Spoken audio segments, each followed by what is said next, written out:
Fala, seus cristãos cansados, graça e paz a todos os santos da internet. Estamos aqui para nosso pontapé inicial da lição, digamos assim, né? Toda semana a gente se reúne aqui no sábado, geralmente entre meio-dia e 1 da tarde. Às vezes dá uma atrasadinha, mas é isso aí. Geralmente é esse horário. A gente dá esse pontapé inicial para o estudo da semana, onde a gente levanta aí 2 ou 3 pontos, geralmente 3 pontos, sobre o tema da lição do nosso guia de estudos. E nessa temporada, nesse trimestre, como a gente costuma chamar a lição, né? A gente está estudando o livro do Gênesis, pegando aí os principais pontos da história do Gênesis, a história da fundação dessa que vai ser a nação do povo de Israel. Então a gente tem ali a história dos patriarcas que vão fundar o povo que vai se iniciar lá no Êxodo, né? E a gente chega à nossa 10ª lição, ao nosso 10º episódio, que é Jacó traço Israel. Jacó nessa transição para se tornar Israel, a nação de Israel. Então, a lição dessa semana, ela descreve a vitória da fé de Jacó quando ele lutou com Deus e abrange também a reconciliação de Jacó com Esaú, seu irmão, e também alguns incidentes lamentáveis ali no meio da família da fé, tá certo? Então, a gente vai tratar desses pontos aí no decorrer desse vídeo. Hoje eu tô aproveitando aqui que tava um frio danado, chuviscando e tudo mais, e hoje, amanhã nasceu com um sol maravilhoso. Aí eu vim num parque aqui perto de casa gravar as meditações, falei assim, vou aproveitar e vou gravar também a lição. Então tá um sol bem gostoso aqui, eu tô bem de frente pro sol, então às vezes você vai ver que o sol vai ficar bem forte, eu vou quase fechar o olho, aqui vai ficar bem escuro por causa da sombra, né? Mas não repara não. Mas pelo menos eu vou aproveitar e gravar o vídeo aqui no ambiente legal, tá muito bonito aqui a natureza, vou até mostrar um pouco para vocês aqui, ó. Um parque bem bonito, aqui na Irlanda, olha só que maravilha. Solzinho, aqui na Irlanda é bem raro de aparecer um solzinho desse, então tem que aproveitar enquanto é tempo. Deixa eu reajustar a câmera aqui, beleza. Isso aí. Então, gente, vamos para o nosso estudo aqui. Lembrando, se você puder, compartilhe esse vídeo com as pessoas, clique no joinha. Se você ainda não é inscrito no nosso canal, se inscreva. E aí a gente vai para o nosso guia de estudos aqui enquanto eu tomo minha vitamina D da semana, tá certo? O nosso verso para a gente memorizar, o verso central do nosso estudo, está lá em Gênesis 32, verso 36, e diz: seu nome não será mais Jacó. Deus, no caso aqui, ou o anjo do Senhor falando para Jacó. Seu nome não será mais Jacó, será Israel, pois você lutou com Deus e com os homens e prevaleceu. Beleza? Então a gente tem 3 pontos aqui principais para poder levantar em relação a esse estudo. E o primeiro deles é que a luta de Jacó, a luta que Jacó travou com Deus, também será a nossa luta. O que isso significa? Você vai lembrar lá da história, né, que Jacó, no meio da madrugada, ele saiu para poder se encontrar com Deus, para poder orar. Ele estava muito aflito em relação ao encontro que ele teria com seu irmão, né, quem ele tinha enganado lá atrás. E aí, no meio dessa noite, no meio dessa madrugada, ele acaba se encontrando com um certo homem, um homem misterioso, e ele luta com esse homem o tempo todo ali, aquela angústia, aquela briga e tudo mais. E essa luta que Jacó experimentou, embora ela tenha sido física, ela representa também uma questão espiritual muito forte, né? Você pode acompanhar essa história lá em Gênesis 32, 24 a 26. Vamos dar uma lida aqui, ó, 24. Jacó ficou sozinho e um homem lutava com ele até o romper do dia. Vendo este que não podia com Jacó, tocou-lhe na articulação da coxa, de modo que a junta da coxa de Jacó se deslocou na luta com aquele homem. Então o homem disse: deixe-me ir, pois já rompeu o dia. E Jacó respondeu: eu não deixarei você ir, enquanto você não me abençoar. Então o que a gente tem aqui é um cenário bem interessante, né? De repente, Jacó sentiu essa mão forte sendo imposta sobre ele, e possivelmente ele pensou que fosse algum inimigo do seu, né? Tipo ou seu irmão, ou algum guerreiro, algum servo do seu irmão tentando tirar a sua vida, e ele se esforçou bastante para poder se livrar das garras desse que ele pensava ser um agressor. E no meio dessa escuridão toda, os dois lutaram pelo controle ali o tempo todo, né? Nenhuma palavra sendo dita, simplesmente Jacó ali dando toda a sua força e não relaxando seus esforços por sequer um momento. E a gente percebe ali que enquanto ele lutava desse jeito pela sua vida, ele começou a ter alguns sentimentos de culpa pressionando a sua alma, né? Os seus pecados, as falhas, os enganos que ele cometeu, tudo começou a aparecer diante dele para afastá-lo de Deus, para ele deixar de confiar em Deus, né? E é interessante aqui que nessa história, esse que é chamado ou descrito como homem nesse texto aqui do Gênesis 32, 24, esse homem que atacou Jacó, a gente entende que é o próprio Cristo. Esse termo, o homem, inclusive com H maiúsculo, é um termo que ele tem conotações muito especiais e várias vezes ele evoca essa presença divina. Você pode conferir isso, por exemplo, lá em Isaías 53, verso 3, né? O próprio Daniel, o profeta Daniel, ele usa esse mesmo termo para se referir ao sacerdote celestial Miguel, lá em Daniel capítulo 10, verso 5, o homem, né? E foi também a palavra que o próprio Josué usou para descrever o comandante do exército do Senhor, o homem. E a gente sabe que esse comandante do exército do Senhor era o próprio Senhor Yahvé, lá em Josué capítulo 5, versos 3 a 15. Então Jacó, de fato, ele estava batalhando com o próprio Cristo. E a gente sabe que todas as vezes que Deus se manifesta ao ser humano, ali, na verdade, é o próprio Jesus se manifestando, né? Porque Deus, o Pai, a sua glória não é manifesta à humanidade, ela é refletida através de Jesus. Quem vê Jesus vê o Pai, né? De fato. Então, sempre no Antigo Testamento, quando Deus se manifesta a alguém, a Moisés, a Josué, os profetas, é sempre o Senhor Jesus Cristo. E a lição que Jacó teve de aprender aqui foi justamente de ter total desconfiança em si mesmo e submeter-se totalmente e depender totalmente do próprio Deus. E esse teste que ele enfrentou aqui foi um teste, inclusive, muito semelhante àquele que o próprio Abraão, seu avô, sofreu quando foi ordenado que ele sacrificasse Isaac lá no Monte Moriá, né? Depender completamente de Deus, não depender de si mesmo, não depender das suas próprias forças, confiar que Deus tinha o melhor para ele e confiar totalmente nas forças de Deus. E foi aquilo que Jacó fez, né? Só que aquele erro que tinha levado ao seu pecado, né? Ao pecado de Jacó ali no quê? Qual que foi esse pecado? Foi aquela obtenção do direito de nascimento, do direito de primogenitura, só que por meio de uma fraude.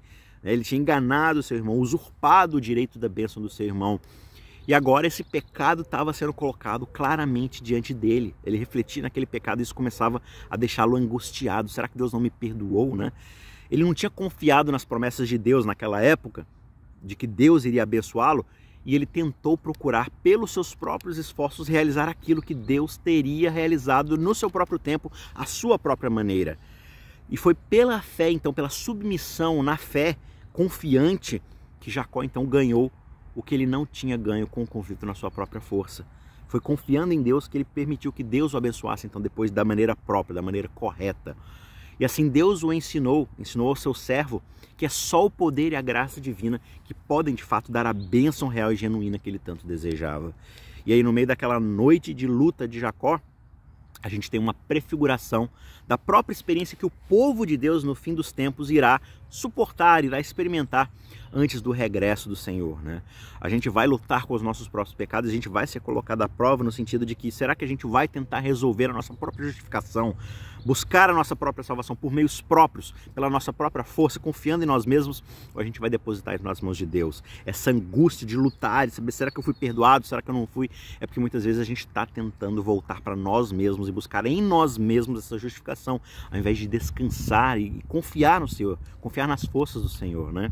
Então a luta de Jacó foi esse tipo de incidente que é um precursor, digamos assim, daquilo que mais tarde vai ficar conhecido como a angústia do tempo de Jacó, o tempo da angústia de Jacó.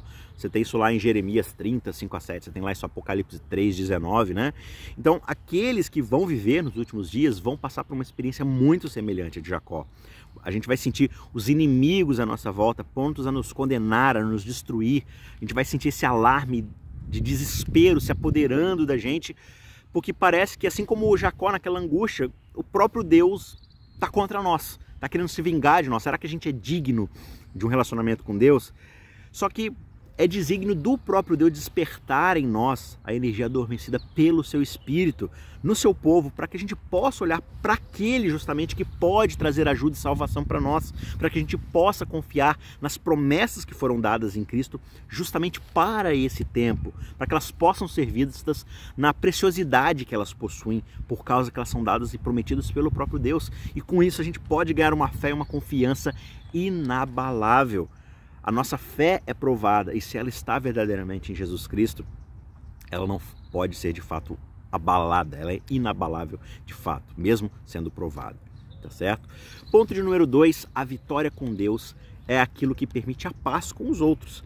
Então agora que Jacó lutou com o próprio Deus, E ele saiu de lá abençoado, com a certeza de que Deus estava com ele, né? E inclusive o lugar onde houve aquela luta ficou conhecida como Peniel, que significa literalmente a face de Deus. Por quê? Porque Jacó, ele viu a face do próprio Jesus, do próprio Deus, ele lutou face a face com o próprio Deus. E agora, por causa dessa luta que houve ali, Jacó foi humilhado por aquele guerreiro, e por causa disso ele se esvaziou de si mesmo e confiou em Deus. Agora Jacó está num espírito de humildade na qual ele pode finalmente se arrepender perante a face daquele irmão, a quem ele tinha enganado, né? Com quem ele tinha errado. Você observa essa história aqui em Gênesis 32, verso 20 e 33, verso 10. Jacó insistiu, né, quando ele estava lá conversando com Esaú, com seu irmão. Ele dá um presente, Esaú recusa aquele presente, mas aí Jacó pede: olha, por favor, não recuse o meu presente. Se eu alcancei algum favor na sua presença, eu peço que aceite o meu presente, porque ver o seu rosto é como contemplar o semblante do próprio Deus, e você me acolheu muito bem. Ou seja, a experiência de Jacó de receber o perdão de Deus lá em Peniel, onde ele viu o rosto de Deus, agora se repete na sua experiência de perdão com o seu irmão, que ele identifica como se ele estivesse vendo o rosto do próprio Deus. Então, do mesmo modo como nós fomos reconciliados com Deus, nós estávamos em guerra, em oposição a Deus, e fomos reconciliados com Ele através de Cristo, Deus também nos dá o ministério da reconciliação. É isso que Paulo fala lá em 2 Coríntios 5, 17 a 19. Assim, se alguém está em Cristo, é uma nova criatura. As coisas antigas já passaram e eis que elas se fazem novas. Ora, tudo isso provém de Deus, que nos reconciliou consigo mesmo por meio de Cristo e nos deu o ministério da reconciliação. A saber que Deus estava em Cristo reconciliando consigo o mundo, não levando em conta os pecados dos seres humanos e nos confiando a palavra da reconciliação. Então essa de fato é a nossa missão, oferecer essa palavra de reconciliação, ou seja, mostrar para as outras pessoas que Deus não está contra elas, que Deus deseja se reconciliar com elas por meio de Cristo na cruz. A gente recebe essa palavra, e é essa palavra, a palavra do Evangelho, que a gente deve compartilhar com as outras pessoas. O Evangelho leva ao perdão, o Evangelho leva à reconciliação com Deus. Beleza? E finalmente o ponto de número 3, os filhos de pais fiéis também precisam de conversão. E essa ideia é um pouco parecida com aquela que a gente já viu na semana passada, né? Da qual o próprio Jacó, ele não tinha um relacionamento pessoal com Deus de seus pais, e com seu pai e seu avô, né? E agora a gente percebe que o lar de Jacó, ou seja, os filhos literais de Israel, eles vão dando provas repetidas de que eles também possuem a necessidade de nascerem de novo. A fé de Jacó não é suficiente para seus filhos. Seus filhos precisam ter a sua própria fé. E a gente percebe várias vezes, em vários exemplos, em vários momentos, o quanto eles não são convertidos. Você tem, por exemplo, o episódio onde Diná, a filha de Jacó, é violentada, e aí os irmãos vão lá e fazem uma retribuição cruel, eles fazem uma chacina ali em toda a cidade como vingança. Você tem também um episódio de idolatria, né? Onde eles escondem os ídolos e tudo mais. Então eles precisavam de uma reforma ali na forma como eles se relacionavam com Deus. Você tem também uma imoralidade flagrante ali entre Rúben e Bilá, que é uma das concubinas de Jacó. Então Rúben, que é filho de Jacó, se deita com uma das concubinas, né, uma das mulheres de Jacó. E você tem também, por exemplo, a história de Judá, que se recusa ali a dar uma descendência para a esposa do seu filho, e finalmente ele se deita com ela, né, buscando, literalmente, achando que ela era uma prostituta, ele se deita com ela. Então são vários episódios que mostram a necessidade de conversão que existe mesmo pelos filhos genéticos de Abraão. E se você parar para prestar atenção, essa ideia de que os filhos genéticos de Abraão precisam se arrepender e se converterem de verdade é um tema que o Novo Testamento vai chamar o tempo todo, né? Essa ideia de que não basta ser filho genético de Abraão, isso não garante a promessa da aliança, né? E isso deveria ser uma lição para nós ainda hoje. Por exemplo, se a gente olha lá em Lucas 3, verso 7, João dizia às multidões que saíam para ser batizadas: raça de víboras, quem deu a entender que vocês podem fugir da ira vindoura? Produzam frutos dignos de arrependimento e não comecem a dizer uns aos outros: nós temos por pai Abraão, porque eu afirmo a vocês que Deus pode fazer com que estas pedras surjam filhos de Abraão. né? E também o machado já está posto à raiz das árvores. Portanto, toda árvore que não dá bons frutos, que não produz bons frutos, desculpa, estou tropeçando tudo aqui. Portanto, toda árvore que não produz bom fruto, ela é cortada e lançada ao fogo. Então João está dizendo, olha, não adianta nada vocês terem como raiz Abraão, vocês serem da árvore de Abraão, porque se não estiverem produzindo frutos, vocês vão ser cortados dessa árvore. Não adianta nada a raiz de vocês ser a do seu antepassado Abraão. Então assim, vocês precisam de fato se arrepender e produzir frutos que demonstrem esse arrependimento. Lá em João 8,39, também diz o seguinte, então lhe disseram, falando para Jesus, né? Nosso pai é Abraão, você não pode falar essas coisas com a gente, os líderes religiosos, né? Nosso pai é Abraão. E aí Jesus respondeu, olha, se vocês fossem de fato filhos de Abraão, vocês fariam as mesmas obras que Abraão fez.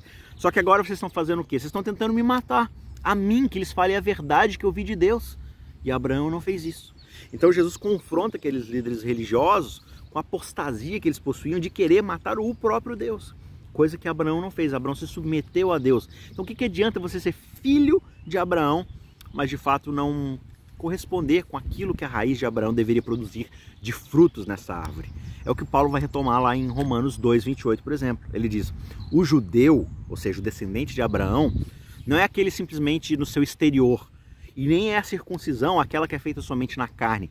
Porém, judeu de verdade é aquele interiormente, onde a circuncisão é feita no coração pelo Espírito e não segundo a letra, e cujo louvor não procede de seres humanos, mas procede do próprio Deus. Então o que Paulo está falando é, olha, mesma ideia, não adianta só você simplesmente nascer, ter o sangue de Abraão, ter o DNA de Abraão. O que importa é se o seu coração está verdadeiramente transformado pelo Espírito de Deus, porque os frutos que você vai produzir, as obras que você vai produzir, serão condizentes com aquelas que Abraão praticou. Abraão foi falho, teve suas falhas ali, mas confiava em Deus, se arrependia, e o tempo todo, assim como Jacó lá na frente, Jacó vai lutar com Deus para buscar o perdão, para buscar a bênção divina, e não vai sair da presença de Deus, e aqui é uma força de expressão, né? Sair ali daquela luta, daquele momento ali de íntima experiência com Deus, enquanto ele não tem certeza de que é perdoado pelo próprio Deus, de que a bênção veio diretamente de Deus, e não foi usurpada com ele pelas suas próprias forças, pela sua própria experiência ali de engano do seu irmão e tudo mais, né? Então, para a gente concluir, a experiência de Jacó, no fim das contas, durante aquela noite de luta e de angústia, representa, no fim das contas, a provação pela qual o povo de Deus deve passar bem imediatamente ali antes da segunda vinda de Cristo. E à medida que os perigos rodeiam o povo de Deus e o desespero começa a se apoderar da alma, eles devem depender única e exclusivamente nos méritos da expiação oferecida por Cristo. Nós não podemos fazer nada por nós mesmos. E isso ficou claro ali. Jacó, diante desse homem misterioso, foi fraco. Ele tomou uma pancadinha na coxa ali e ficou mancando pelo resto da sua vida.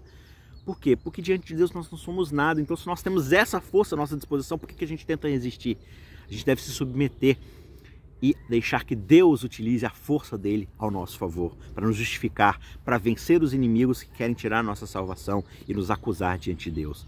Para sairmos de lá com a bênção de Deus e a garantia do perdão, para que a gente possa, na nossa vida, tendo a certeza desse perdão, estender esse mesmo perdão a outros e pregar a palavra do ministério da reconciliação. E com essas obras, com esses frutos de reconciliação, demonstrarmos que somos verdadeiros filhos de Abraão. Não pelo DNA, mas pelo Espírito de Deus que circuncida o nosso coração. Que Deus te abençoe, a gente se vê na semana que vem. Um forte abraço e não se esqueça de curtir esse vídeo se você puder. E se você ainda não é inscrito no canal, se inscreva também. Um forte abraço, até semana que vem. Tchau, tchau.